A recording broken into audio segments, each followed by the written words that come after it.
Hi everyone, Madiona Caesar-Durant here, the founder and CEO of Being Artsy Communications. And I'm here to talk to you a little bit about the Four Corners of the Field. It's our new initiative, and I'm so excited about the Four Corners of the Field, mostly because it's biblical, and I'm an elder in the church, and so that being said, I like to be obedient to God. I like to do what He says to do, and I like to, most importantly, obey His word. And so in the book of Leviticus, we find God instructing the Israelites to leave the corners of their field unturned, so that those who are down on their luck, those who are passing by, those who are widowed, have something to eat. They can glean from the field and get fresh food, to meet their needs. And so that being said, I know that in the Jewish Talmud, they are still to this day told to give back to the community.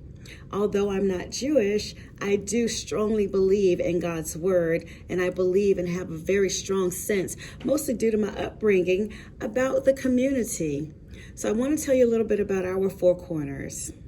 Our first corner is the elderly, and I chose the elderly. I chose all of these corners for very specific reasons, and most of them have to do with the strong influence of my grandparents and my mom. And so that being said, when you go on a website at beingartsy.com, make sure you read through the description, because I give you detailed examples of what encouraged me to choose these particular corners. So as I stated, the elderly is the first corner. Remembering to help the weak among us, as in Acts chapter 20, verse 35. The second corner is women. God is within her. She will not fall. God will help her at the break of day. And that is from Psalms 56. The third corner is education. Now this one is so special to me because I named it after my mom, the A. Ruth Caesar Educational Award.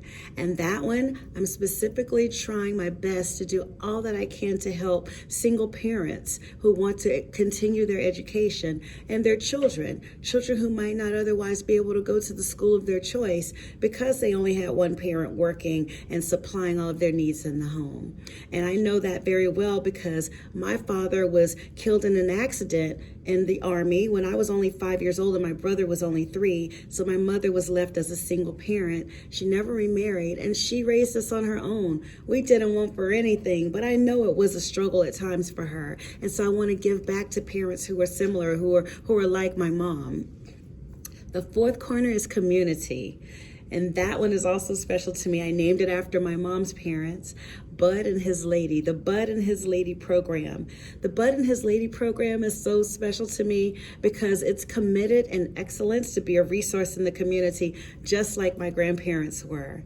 And so go on the website, beingartsy.com, read through the descriptions, read the little stories that I wrote that explain everything about these corners, what we plan to do, how we plan to do it, and go ahead and get involved and help us to just be an example of God's love, God in the midst of His people in the community.